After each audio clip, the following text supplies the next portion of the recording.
क्या आप जानते हैं ब्लड कैंसर के लिए एक नया ट्रीटमेंट आ चुका है जिसको कार-टी सेल थेरेपी बोला जाता है। बट ये कार-टी सेल थेरेपी होता क्या है?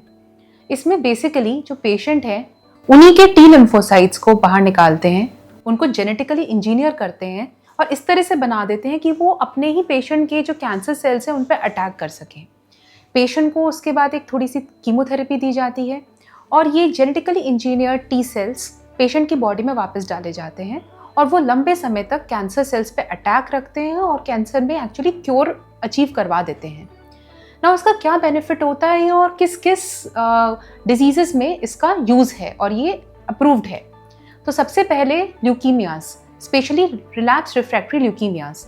आपको पता होगा कि ल्यूकीमिया का ट्रीटमेंट में पहले कीमोथेरेपी दी जाती है और हाई रिस्क केसेस में बोन मैरो ट्रांसप्लांट किया जाता है।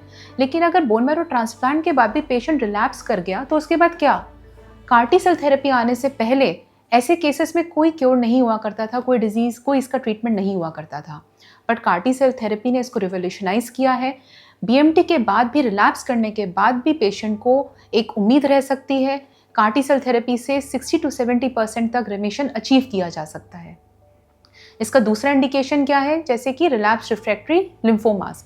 पेशेंट का ट्रीटमेंट चलते चलते अगर उसका डिजीज़ रिलैप्स कर जाए या प्रोग्रेस कर जाए तो ऐसे में क्या? उसमें कार-टी सेल थेरेपी 60 to 70% तक क्योर अचीव कर सकता है। अगर पेशेंट का 1 साल के अंदर डिजीज़ रिलैप्स हुआ है तो भी कार-टी सेल थेरेपी अच्छा रोल प्ले करता है। तो अगर आप इसके बारे में, कार-टी सेल थेरेपी के बारे में ज़्यादा जानना चाहते हैं या फिर आपके कोई पेशेंट है जिसको इसकी ज़रूरत होगी, तो आप एक हेमेटो-ऑन्कोलॉजिस्ट से ज़रूर संपर्क करिए।